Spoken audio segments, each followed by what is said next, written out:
there, Star Wars collectors. Welcome to another Bossk's Bounty video and welcome to episode 33 of Ask Bossk's Bounty. This is the weekly series where you get to ask me questions in the comment section below and I do my very best to answer them each week. Now, before we move on to this week's questions, I just want to say a massive thank you to everybody that watched the live stream on Friday night. Myself and Chris were really pleased with the turnout. I think we had on average about 120 people watching any one time, which is pretty awesome. So thank you very much for that.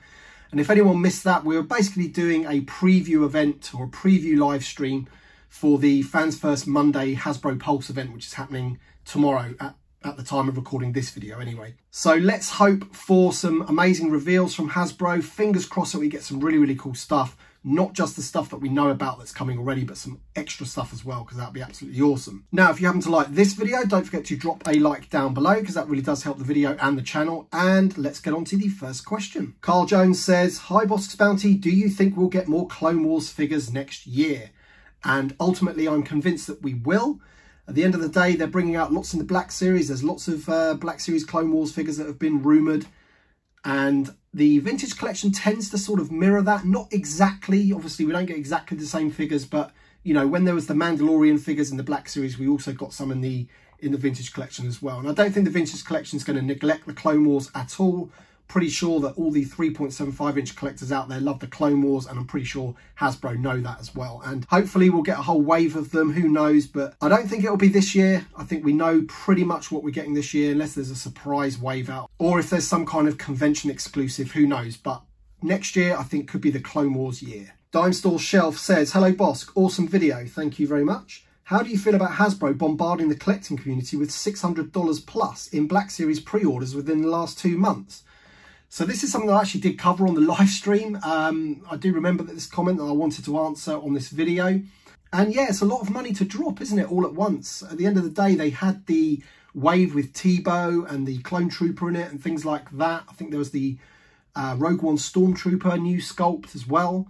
So you had all those, but then they dropped the whole Rebels figures on us as well, you know, in all those new fancy boxes. And what was that, 6 or 7 more figures? So with all the convention exclusives and all of the GameStop exclusives, you know, there is a lot of Black Series, it's got to be said. And, you know, can the collecting community keep up? Obviously, some people out there are going to be able to buy them all, but obviously a lot of people are going to just have to pick and choose which ones they want, which is a bit of a shame. I do feel that they could have spread them out a bit more. It does seem like it's coming thick and fast. If only that could be the case for the vintage collection. Dawson Smith says, hey Boss, great videos. Thank you very much, my friend. When do you think Hasbro will release a Bespin guard in the vintage collection so we can display them with our new Slave 1? Yeah, so this was a bit of a funny one really, wasn't it? Because it would be nice to have some Bespin guards to go with that Slave 1.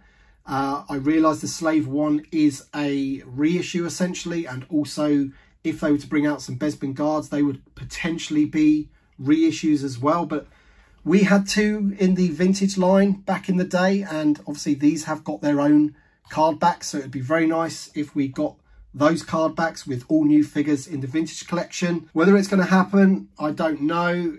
It is the Empire Strikes Back 40th anniversary this year, but the vintage collection, to be honest, seems to be neglected slightly on that front of things. But we can always hope, can't we? But personally, I don't think we're going to get them anytime soon, but I may be wrong. John Ballard says, how many Clone Wars figures would you like to see in the vintage collection? Now, I could just say as many as is humanly possible, but obviously that's not realistic. I think what would be a good start is if we had 4, just like a whole wave of Clone Wars figures. Now, we've got some figures that are rumoured.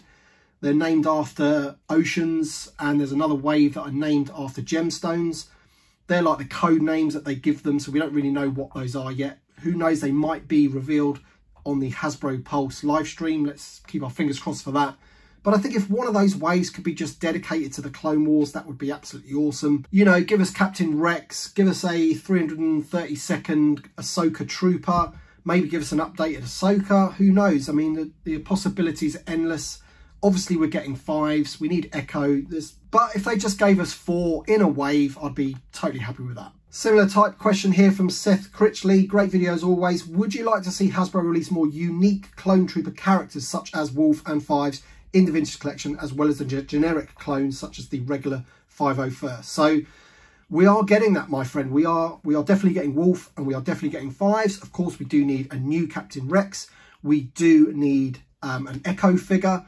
We've already got a Cody.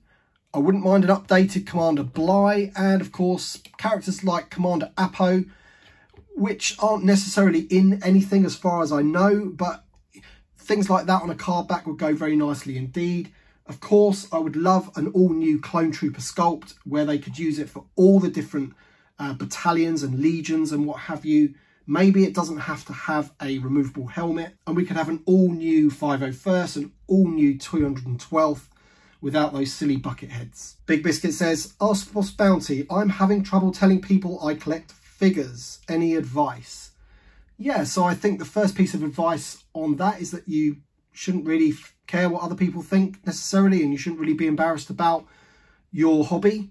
It's okay, it's Star Wars, it can be deemed a little bit geeky, a little bit nerdy, but I don't really think you should care about that too much. I mean, I've probably got a circle of friends that do take the mickey out of it a little bit, but at the end of the day, I don't really care what they think, and it's something that I do in my private life. It doesn't really concern them too much.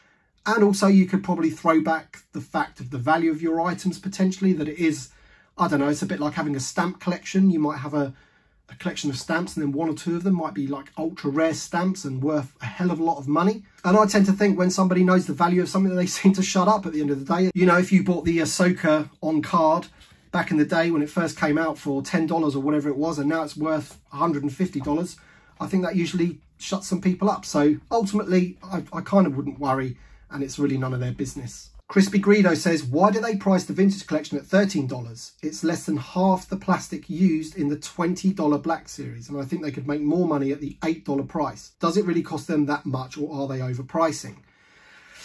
Yeah, I do think that the vintage collection does have what's called the vintage collection tax for the card back and all that goodness that comes with it, but I don't think it's as much as maybe $5. You know, you're saying there, why don't they do it at $8?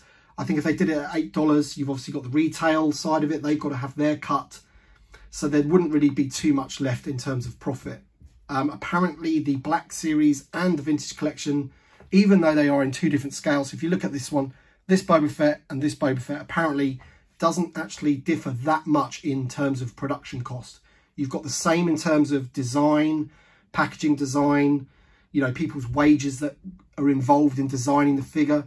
And then obviously you've got the actual production cost as well. And in terms of the amount of plastic, it really apparently doesn't differ that much, which is probably why Hasbro are going down the Black Series route so heavily. They generally just make more money from Black Series figures. But so yeah, all in all, I think possibly $13 might be a little bit too expensive. It would be nice if it was maybe $10. That would be pretty cool if every vintage collection figure was $10. But saying that, as I said before, you do have what's called the vintage collection tax, and I do believe that that does exist, because ultimately it's collectors that are buying these, and you know, collectors will pay the money. Gabe Soria says, would you rather have Yoda fingers or have Yoda ears? Most definitely Yoda fingers, because at the end of the day, if I didn't like them, I could just wear gloves. Ada Pedneu says, what do you want to see in the next wave? So obviously we know kind of what the next waves are, but if we're talking about the waves that we don't know what they are, those gemstone ones and the ocean wave ones, ultimately I want to see Clone Wars and I want to see Mandalorian, and I think those are the two hot properties right now, and if they gave us some of those, that would be absolutely great. Also, if they chucked in another original trilogy figure that we need on card back, like Hammerhead for example, just like they've done with the Power Droid, then I'd be over the moon with that. Marky D says, hi Bossk, here's a question for next week's episode. When you open your vintage collection figures and pull them out on display, do you merge them with 5POA figures from various past toy lines, or do you keep all your vintage collection figures grouped together, given they have way more articulation and can achieve way more dynamic poses? And do you group your displays by film or by heroes, villains, etc.? Okay then, so first of all, I don't really mix with 5POA because I haven't really got many 5POAs on display, I must admit, and I don't really own that many. Most of my figures are super articulated, either from the Saga collection, Legacy collection, 3.75 inch Black Series, or the Vintage collection. So 5POA just really doesn't interest me unless it's the vintage figures, of course. In terms of displaying by heroes or villains or films and things like that, at the moment my shelves are a little bit all over the place, but at the moment I've got all my clones and troopers together. And then I do have villains and good guys together. It looks like I've got like a set of Jedis, a set of pilots, and all my troopers and Siths and stuff like that. So that's roughly how I do it. I might change it up at some point and have them in different films and little scenes and things like that, but I just really don't have the space right now. Bill Pork says, if you could go back to your childhood, what figure, vehicle, playset would you get that you were unable to get your hands on back in the day? So this is easy one for me. I would go and get the AT-AT. I would love a vintage AT-AT still to this day. It's something that eluded me as a child. I think it was a case of you can either have the Falcon or the AT-AT, and I ended up getting the Falcon.